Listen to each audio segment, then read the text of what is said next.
You're listening to the Archaeology Podcast Network. You are now entering the Pseudo-Archaeology Podcast, a show that uncovers what's fact, what's fake, and what's fun in the crazy world of pseudo-archaeology.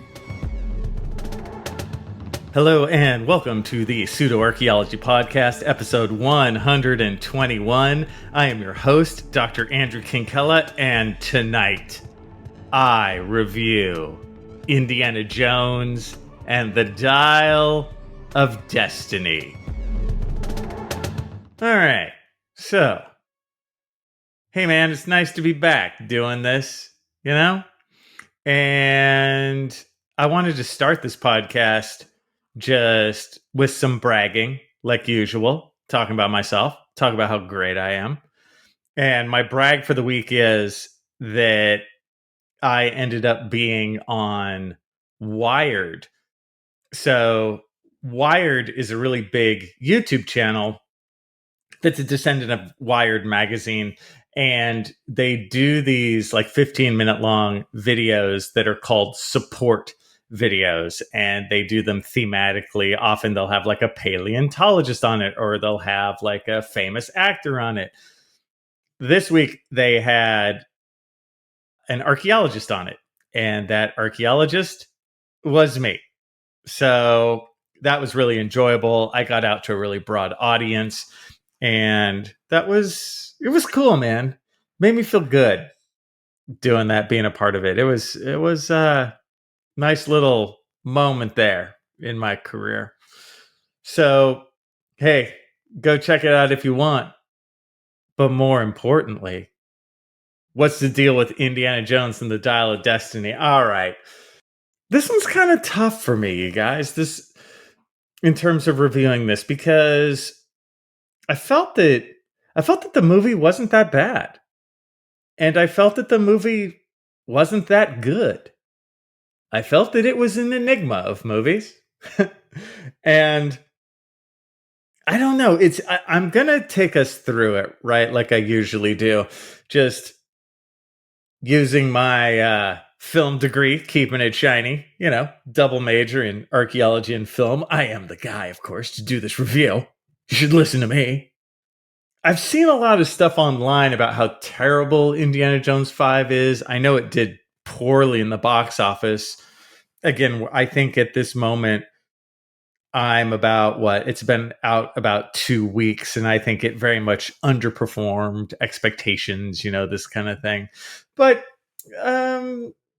so what? We want to take this with a fresh perspective. And you know what? If you feel like going to watch Indiana Jones 5, go watch it. I can't. Again, I'm still stewing over how I really feel about this movie. I wonder if 6 months from now, I'll disagree with the stuff I'm going to tell you guys tonight. I can't really say. I do want to warn you, there will be 1,001 spoilers. I will basically spoil everything because I really want to analyze this. I've done this kind of thing once in the past. I did Indiana Jones 4 a couple months ago because I knew Indiana Jones 5 was coming out, right? So I wanted to revisit Indiana Jones 4. And how do I feel about this versus Indiana Jones 4? I do think Indiana Jones 5 is better than Indiana Jones 4, but I'll talk more about that later. It's just been difficult again to figure out what to say because there are these really negative reviews about this show, and I agree with some of them. I agree with aspects of what they're saying in terms of some of the negativity, but there are also things I really liked about this movie too. It's an odd mix of stuff. And I think that happened because this is one of those movies that had about 1,000 rewrites, 1,000 edits. It's serving way too many masters. You know what I mean? A big Lucasfilm movie at this point, owned by Disney. The chances of this being sort of a cleanly made movie are just impossible. There's just too much going down.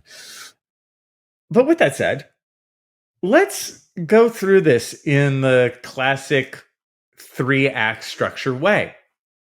I want to go through the whole thing, talk one act at a time. If we remember, Act 1 is, of course, the beginning of the movie. We meet our main characters.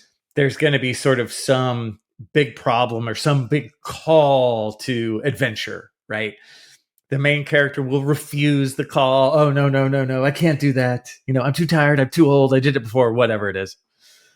But then something will happen where they then decide, I'll take it on after all. And then they go on their adventure. And once they kind of make that choice and they go off on their adventure, then we're into Act 2, right? And Act 2 is usually the long act in movies. There's a bunch of new allies you meet, a bunch of new enemies. There's just a bunch of scenes. There's a bunch of new problems. There's some resolutions. Then there's some new problems.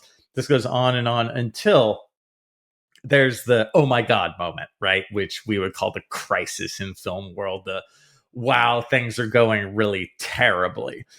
Usually some main character dies or someone gets shot or there's just some new terrible information and it seems like maybe the hero won't make it through. That's right at the end of Act 2. But then something will happen that enables the hero to kind of crawl out of this terrible moment. And then we're into Act 3. Act 3, we know what we need to do. We're focused on finishing off whatever it is. And then there's a climax and then sort of the denouement, right? The kind of after the climax. We're back in the world where we started, but we've learned something new and we're a changed person, hopefully for the better. So we'll go through Indiana Jones 5 like this, right? I'll talk about the movie as we go. I will say I saw it 2 times, all 2 hours and 30 minutes of it. That's one of its problems. 2.5 hours. That is not needed. So I'll go through this. And then at the end, I think I'll talk about some things I really liked and then some fixes, or at least what I think that they could easily do to make this a better movie. So, getting started with Act 1, we fade in, and actually, the first thing we hear is a clock sound. We hear a tick tock, tick tock, tick tock, right? Oh, it's some sort of dial of destiny. Oh, it's some sort of clock thing. And there are so many tropes for Indiana Jones, right? There's so many things we expect. We see the Paramount Mountain. This is the first Indiana Jones movie where they don't fade into the image of some sort of mountain. They did that with all the other 4 Indiana Jones movies. They didn't do it with number 5. And I think it was because they had to show the Lucasfilm Limited card right after Paramount. It's kind of a bummer. I do wish they kept that trope of fading into some sort of mountain image. They didn't. They didn't do it. And it's so funny. In that first 5 seconds of the movie, it already is telling you this is going to be a little bit different, right? We have a different director. It's a different movie in a way than the other 4. Then all of a sudden we're running, right? And we are in a story that's taking place at the end of World War II. This is 1944 or 1945. And Indiana Jones is caught. He's caught by the Nazis. And we all of a sudden see a young Harrison Ford. Now, this is done, of course, using very, very complex computer methods. And for the next 20 minutes, we have one of those little vignette scenes that Indiana Jones is so famous for. They steal this from James Bond, right? The idea of we're watching Indy at the end of one of his old adventures. And then once we get out of that, we will kind of use that as a springboard to a new adventure. So the first 15 or 20 minutes of the movie is a de-aged Indiana Jones.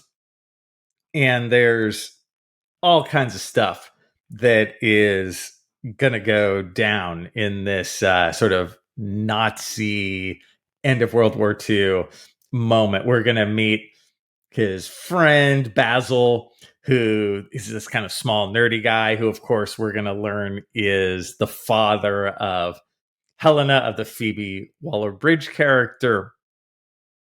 And while at first they seem to be after the lance of Longinus, actually the lance that is supposedly the one used to stab Jesus while he was on the cross, we quickly find out that's a fake. But on this train, a lot of this first scene takes place on a train, that there's also the Antikythera device.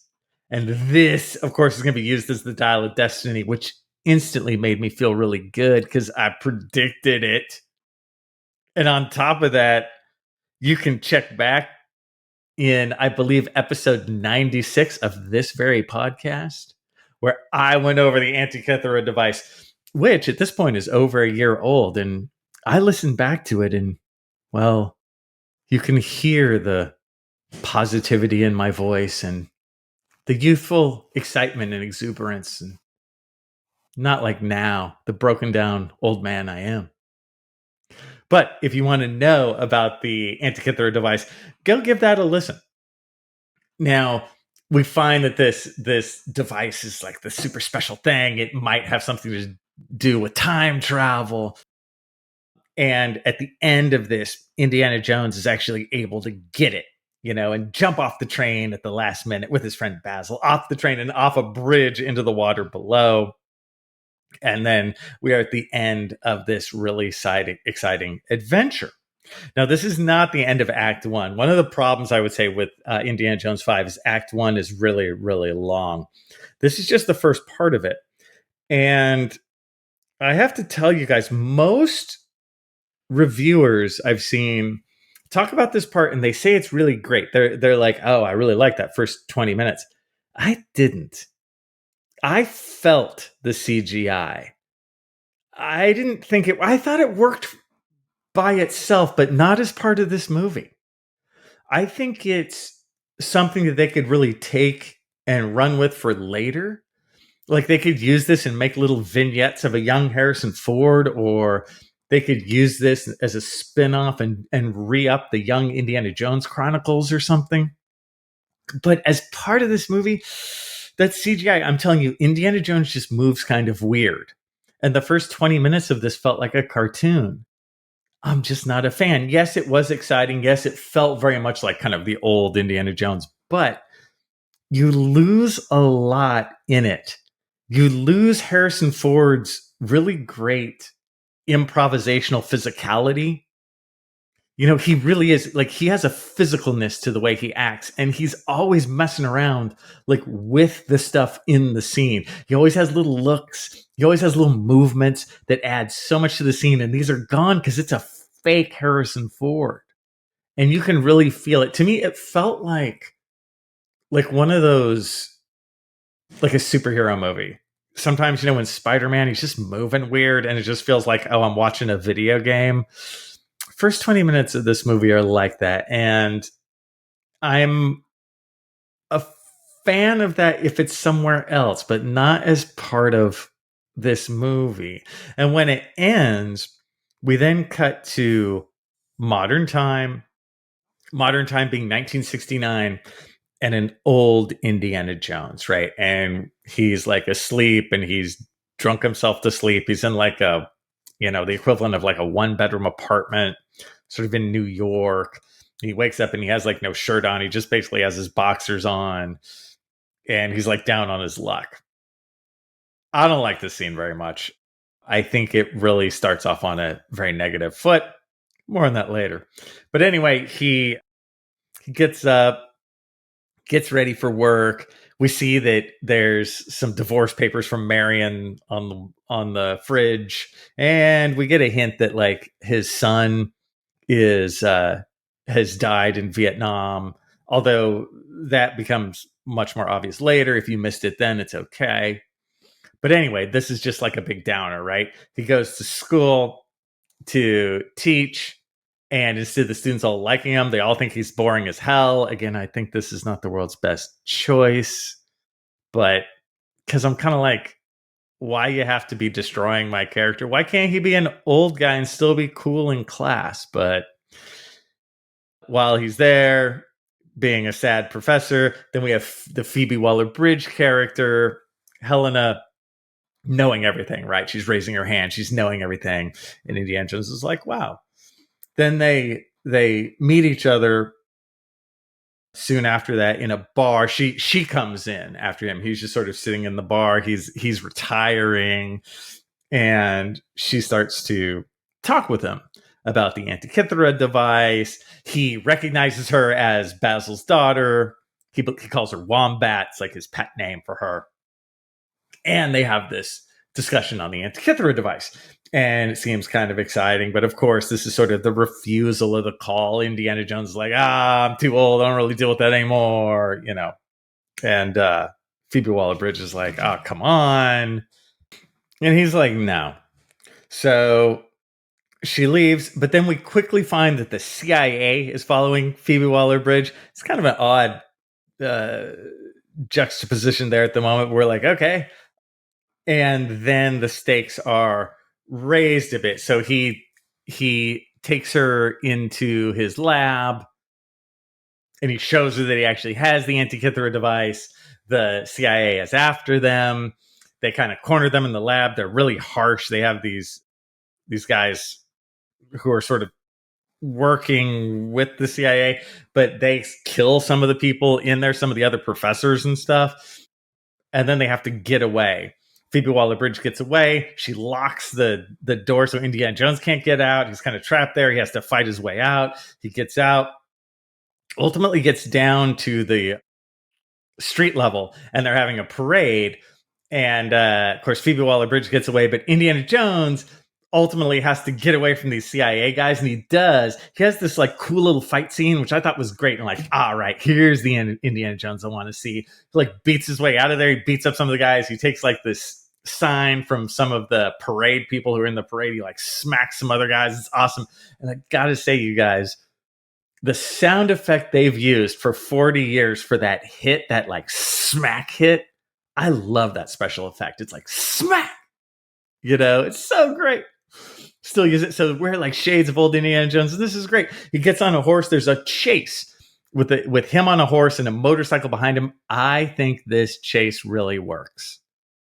It goes back to what I've said in the past, where simple chases like this are so much better than a ton of CGI.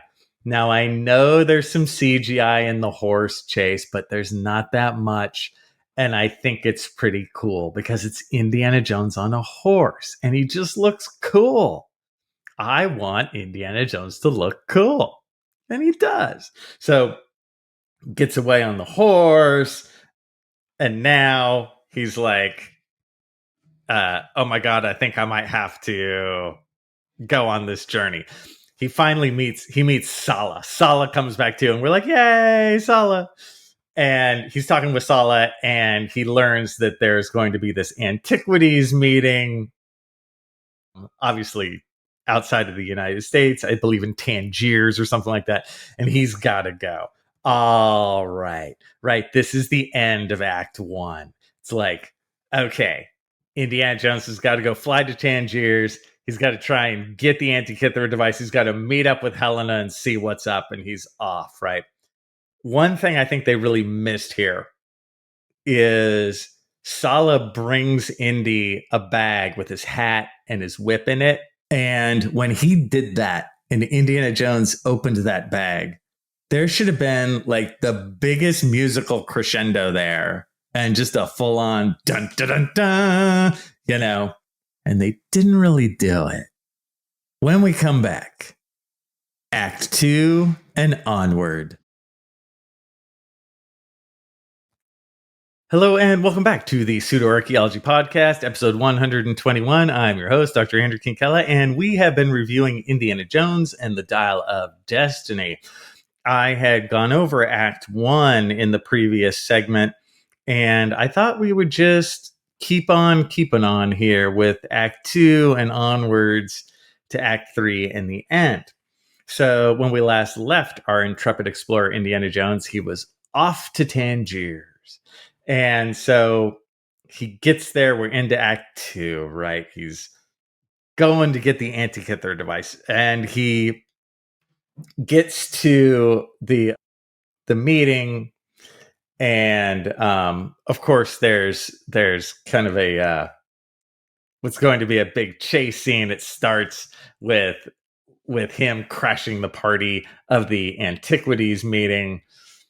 We have a flashback with Indiana Jones talking to Basil, like 15 years before, or this kind of thing, because it turns out that Basil, Helena's dad, has gone crazy with the Antikythera device, right? He's just too focused on it, and he's just sort of gone over the top and off the deep end.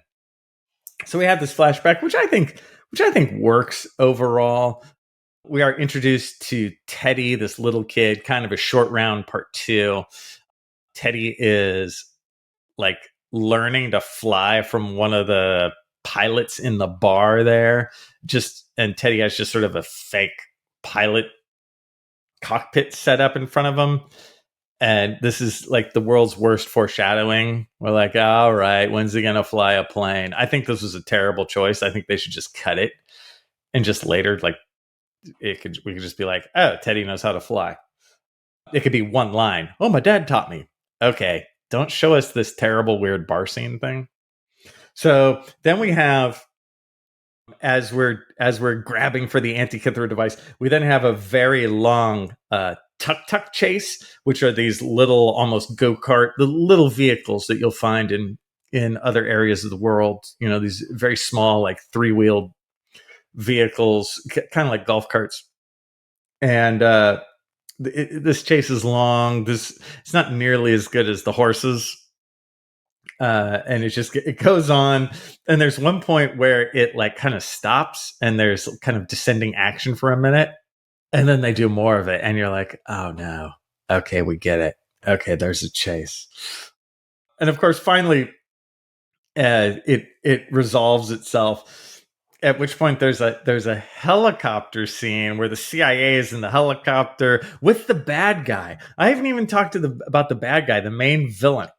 Right. And who is it? I think it's Mads Mikkelsen or whoever, Mr. Bad Guy, who was also a bad guy in James Bond. He was the bad guy in Casino Royale, I believe, who bled from his eye. But he's a great villain. I thought he did a great job. I thought he was a great Indiana Jones villain. And of course, he's like a Nazi in disguise. You know, he's like a Werner von Braun kind of character. He's brought in by the United States to help with the space program, but underneath it all, he secretly wants to bring back the Third Reich. Right? It's a good villain. He is even torn in terms of working for Hitler and all this kind of stuff. Even though he wants to bring the Reich back, he really is super focused on the archaeology too. It's a good job of making a bad guy with some that's more than just one-sided, you know, a little bit more complexity to him. So we are then learned that we need to go get not the other piece of the Antikythera device. We need to get this other thing that is basically the directions to the Antikythera device, and they're still on the boat. This is where they pull the real Antikythera story in terms of sponge divers finding it and everything. But they have to go back to Greece. We see that Antonio Banderas is actually this diver guy who can help them out. They do this dive scene, which I actually thought was really good. Being a diver myself, I thought that they got the feeling of diving on film quite well. Good for them.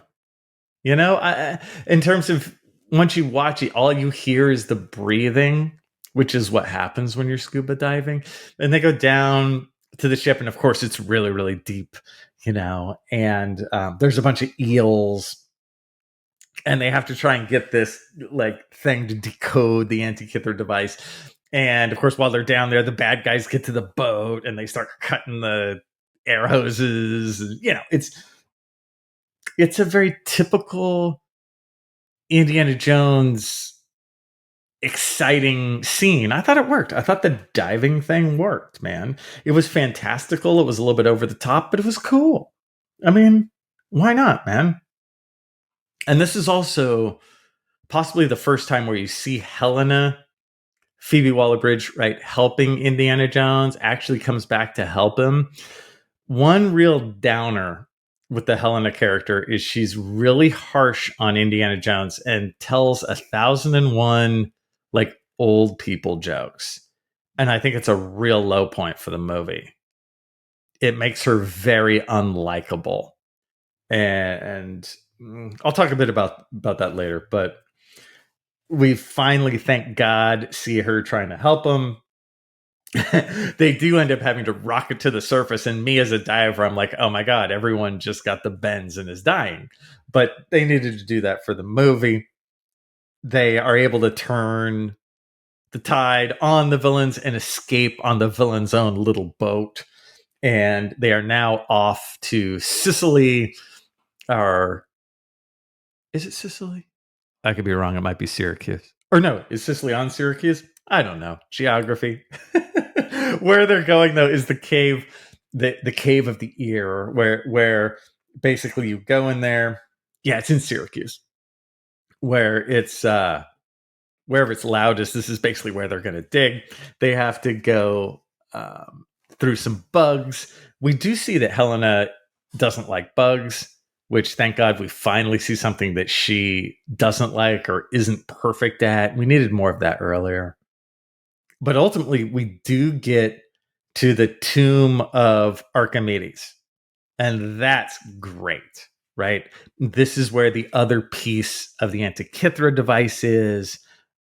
We also see that Archimedes has a wristwatch on, and we're like, oh my God, this is a time travel device. We also find that Teddy the kid gets kidnapped, but he is ultimately able to escape. And of course, right as they're about to put the Antikythera device together, the bad guys show up at the tomb.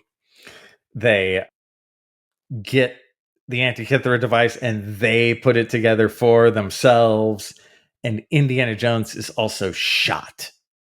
So this is the crisis moment, right? This is where everything is going terrible for our heroes. And we as an audience were like, oh my God, the bad guys have the Antikythera device. Indiana Jones is shot. This is looking pretty bad, you know? And luckily we also have Helena kind of going, oh my God, we can't leave him. We can't leave Indiana Jones, you know?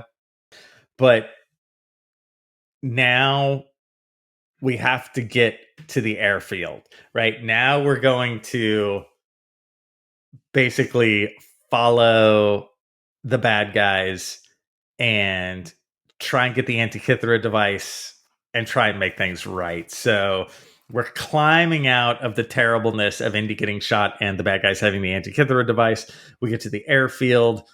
Helena gets on a motorcycle and actually drives it up towards a plane that's starting to take off, which I actually thought was okay. It obviously strains credibility. Riding a motorcycle to catch a plane that's on takeoff, and she gets in the wheel well and all that kind of good stuff. But I do think that was in keeping with the vibe of Indiana Jones. I was cool with it. You know? Why not? So, and of course, the bad guys have taken Indiana Jones along on the plane. This is also, of course, where Teddy the kid flies another plane to catch up. He's never flown a plane before. Why do we have to do this? Why did they do this? Why not just say the kid knew how to fly a plane? His dad taught him. I'd go with that. The whole scene. This is one of those times, man, where it's like the world of 1,000 rewrites. I'm like, who thought? I don't know. This must have been some half idea 14 versions ago that stayed in the script or something. I don't know. Because watching it, you're like, what a terrible choice. This could have been so much better. So the little plane follows the big plane. All our characters are going into this time vortex. And the idea with the villain is he's going back to like 1938 in order to kill Hitler, actually, and take over and make all the right choices. So the Third Reich, because he finds that the weak link in the chain is Hitler, right? You get rid of Hitler, and then the Nazis can take over. He can do everything right. But we find out that it's all messed up, and the time travel takes them back to the Battle of Syracuse in 214 BC. Now, I'm usually not a fan of this kind of thing. Time travel, I think, sucks almost every time in movies like this. But I swear to God, you guys, I think it worked. I think it was okay. I was like, oh my God, I think this is working. It seemed Indiana Jonesy. I don't know. Like for Indiana Jones 4, I was so against the whole aliens thing. I mean, maybe it's because I, run this podcast. But even with that, I just thought it was so high concept. I was like, dude, this is lame. But shockingly, I was cool with the time travel. So they're in 214 BC. Basically, Helena shoots the bad guy. Indiana Jones and her jump out of the airplane with the parachute as the plane with the bad guy in it crashes. And I would like to write a little note of thanks to the writers of Indiana Jones 5 and say that when the plane crashed, the bad guy was indeed dead. We didn't have that stupid, like, I'm still alive in the wreckage. I'm coming to get you. Right. That would have sucked so bad. I was totally waiting for that. It didn't happen. Thank God. So the bad guy is vanquished. And then we meet Archimedes. And that's really awesome. And I think that what's really nice there is there's a real deep scene with Indiana Jones and Helena. Just about Indiana Jones says he wants to stay there, and Helena's like, no, you can't. A really deep, dramatic scene, which I thought worked. And they also had a deep, dramatic scene back in Act 2 on the dive boat when Indiana Jones talks about the death of his son. Really, really nice. And both actors, I thought, did a great job on both of those. And not every Indiana Jones movie has that. Indiana Jones 4 didn't have any deep scenes like that, right? But this one does. And those scenes are gold, nice, human, real. They're sad, they're poignant. Good for them. I really liked those.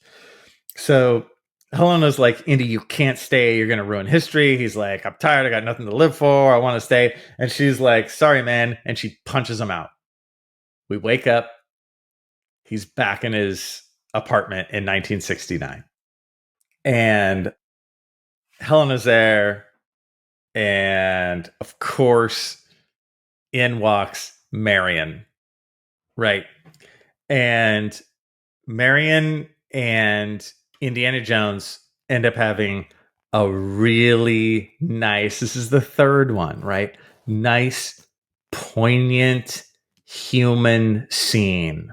Sort of a flip from the scene of the original Indiana Jones scene where when Marion asks, is there a place it doesn't hurt? And Indiana Jones points to his elbow. There's a flip of that. And these two people end up kissing, right? And sort of making up. And that's the end of the movie. A very nice end. And of course, they fade to black and then play the Raiders of the Lost Ark march.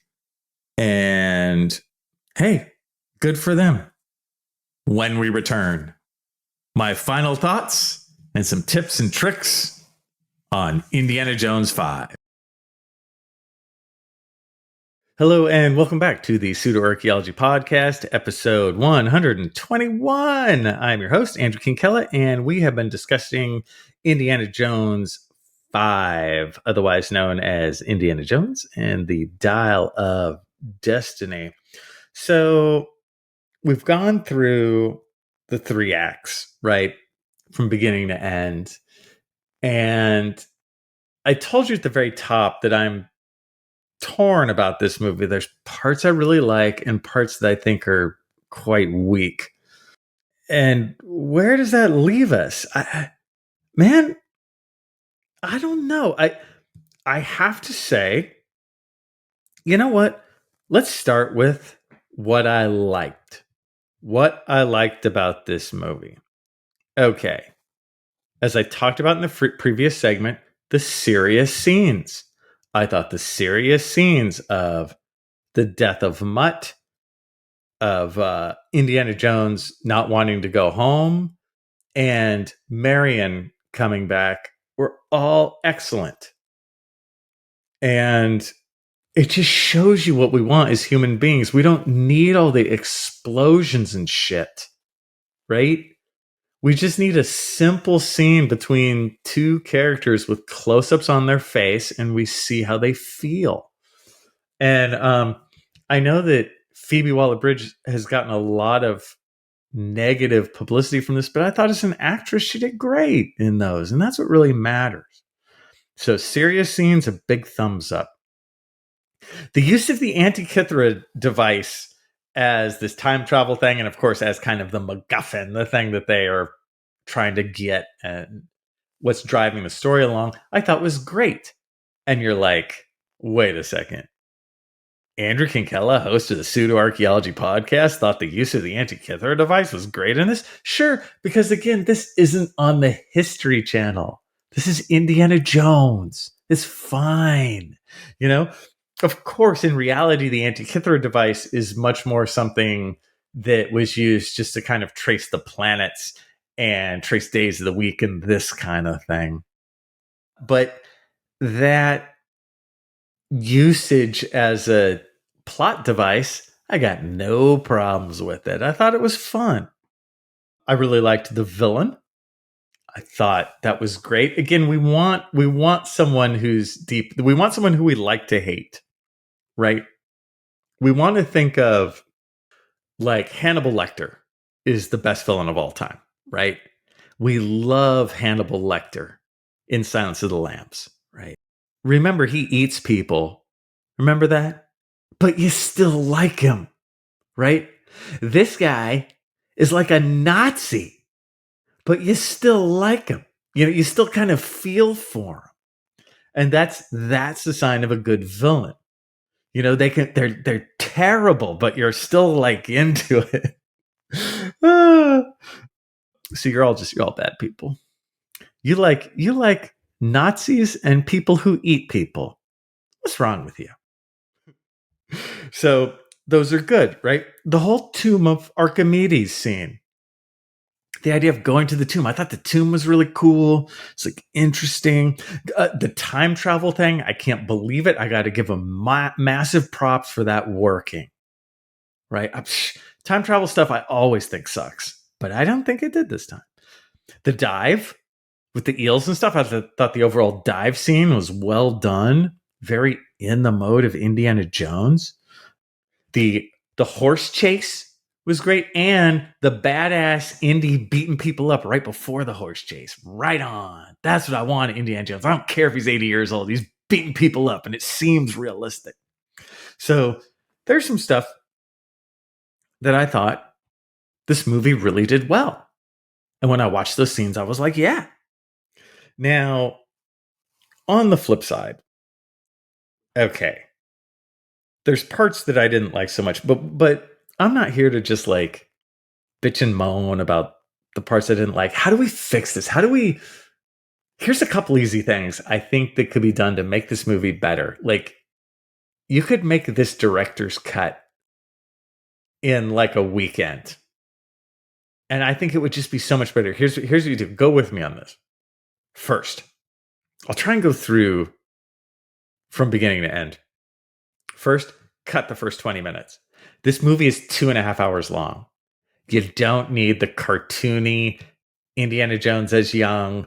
Look how much CGI we can do. I don't care. It plays fake. It plays weird. And I know it's not really Harrison Ford because it's like not him. He's like his not improv-y fun self. Cut it. Cut the part. cut the part of Indiana Jones waking up in his underwear. I don't want to see that. I almost had to turn away. You can even cut the part where he gets dressed in the morning. Here's what you do instead. You start with just a montage of images. We hear some kind of the maudlin Indiana Jones music, the sort of slower Indiana Jones, looking at Indiana Jones, images of his past adventures. Just give me a montage of photos. You could do that in an afternoon. And then start with him in the classroom. And then just the fact that the students are asleep and stuff and not into it, that already tells us something's a little wrong, right? We don't need to be beaten over the head. We don't need to see a half naked, half drunk Indiana Jones. That's just a bummer. We can be bummed out enough knowing that he's not a great college professor anymore. So cut all that stuff out. You start right there. One of the big problems with this movie is Act 1 is way too freaking long. So that'll shorten it up. And then we just kind of lean into this story that's a bit different than the other 4 Indiana Jones movies, and it's okay, right? After this, let's start cutting all the "hey, you're so old" jokes, and that would be easy. Half of them, Phoebe Waller-Bridge says like as an aside, or almost when her back's to the camera. You can just literally cut the sound and keep going. It would be so easy, right? We don't want to make her seem so negative. So we cut those. There's a bunch of them. There's a time when she says, "Oh, your hat makes you look 2 years younger." It's just jerky and lame. You can cut it.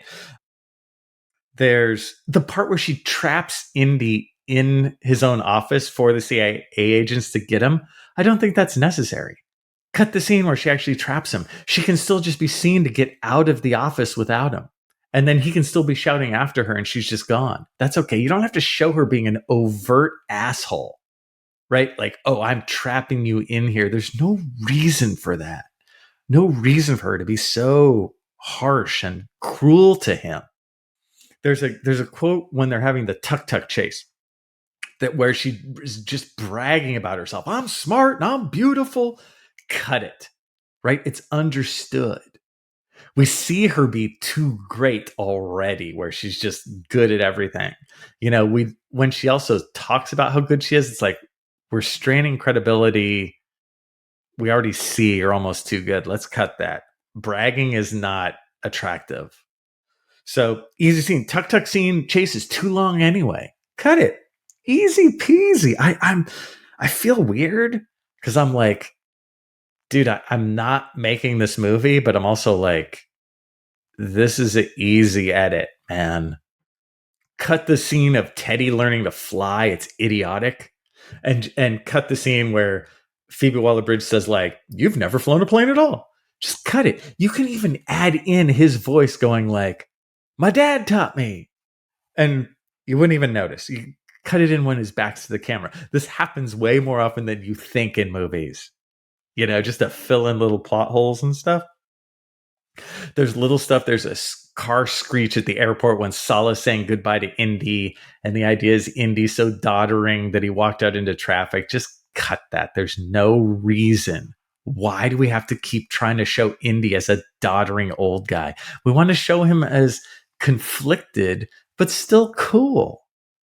Oh, and then of course, when Salah gives him his bag with his whip and hat, since we've cut the beginning, we haven't really seen the whip and hat much, if at all. Give that sucker a huge musical sting. Bum, bum, bum, bum, bum. Right on. His stuff. That would be so cool. Oh, they missed that trick. And it's so iconic, right? So if you do that and see, I think their Act 3 is pretty good. So if you cut the first part of Act 1, tighten up Act 2, and then Phoebe Waller-Bridge is actually nicer to Indy as we go. We cut out a bunch of those jerky one-liners. She seems like a more compassionate character. Everything cool. I'm telling you guys. I'm telling you. A weekend. Director's cut, dude, it'll time out at like 2 hours and 5 minutes or something like that. So much better. You're welcome, world. You're welcome. A couple more things. People ask for rankings on these. How would you rank the 5 Indiana Jones movies? Here's what I would say. 1 and 3 are obviously the best ones, and people will argue what's better, 1 or 3. I'm always a huge fan of the original, so I will put 1 first and 3 as a very close second. They're basically, trading places for number 1. I would say the same thing with Star Wars, actually. I prefer the original Star Wars movie to Empire Strikes Back. Yeah. Oh, yeah. Oh, I said it. And I'm telling you, really go watch Star Wars, you guys. Watch the original. Watch it again. Watch it in seriousness. Nobody home. Sit down. Watch that sucker. And you're like, good Christ, is this a good movie? It is. And I'm telling you, Empire Strikes Back. Cloud City drags a little. Let's be honest. They're there a long time. A little slow. Anyway, I'm always going to give. So Indiana Jones, I rank 1 as number 1. And that also has Marion. You have Marion Ravenwood. She's such a great character and such a great actress, right? So good. Iconic. So 1, 3 is close. 3 is close second. Sean Connery is great. And then, of course, 4 is the worst one. And I still do think that. So 1 and 3, great. 4, pretty terrible. Now you have this weird doldrums middle. Does it go 1, 3, 5, 2, 4 or 1, 3, 2, 5, 4? I don't know. And who cares? But I would say 5 and 2 are somewhere in that middle ground. If I had to vote right now, I think I might even like 5 a little better than 2, this one. But it just depends on what we're talking about. Each one of them, 5 and 2 are similar so this is Temple of Doom, right? Because they both have really good scenes, really cool scenes, and scenes that really need some help. And so, again, ultimately, who cares? But that's what I would say. Obviously, 1 and 3 are way up there. 4 is down, and 2 and 5 are, exchanging blows in the middle ground. Finally, the second time I watched this, I watched it with my daughter, and she's 15, and I really was interested in what she thought. And there were a couple things. First, right at the end of the movie, right, it goes to black and they start to play the Raiders March, and I'm like, hey, Grace, it's time to go. And she's like, just a second, I'm vibing. Dude, the youth. She was vibing to Raiders March. Like, good for her. The other thing she said, she liked the villain. I'm like, yes. She also said something I thought was really, really interesting. I'm like, hey, Grace, what'd you think of the movie? She's like, as a standalone movie, I thought it was really good. But as an Indiana Jones movie, I didn't think it really fit. And I'm like, that's interesting. Because I think for those of you who've watched the movie, you can kind of see what she means. And it can be from a lot of reasons. I think part of it is because they pushed the Phoebe Waller-Bridge character too much. They kind of, Indiana Jones took a bit of a back seat at certain times. I can see that. So good for her, man. There's hope for the youth of tomorrow. With that, it's just there are so many critics and so many things online, that talk about this, including myself. I hope those of you who are fans of Indiana Jones, go watch it. Go watch it in the theater. It still has, love it or hate it, it still has the music. It still has Harrison Ford. It still has adventure. It still even has the font. It's so funny. At the beginning. I'm like, oh my God, the font. It's an enjoyable movie to watch in a theater, even with whatever faults it may have. So, hey, man, go remember the good old days. Let the movie wash over you. And with that, I'll see you guys next time. Thanks for listening to the Pseudo-Archaeology Podcast. Please like and subscribe wherever you like and subscribe. And if you have questions for me, Dr. Andrew Kinkella, feel free to reach out using the links below or go to my YouTube channel, Kinkella Teaches Archaeology. See you guys next time.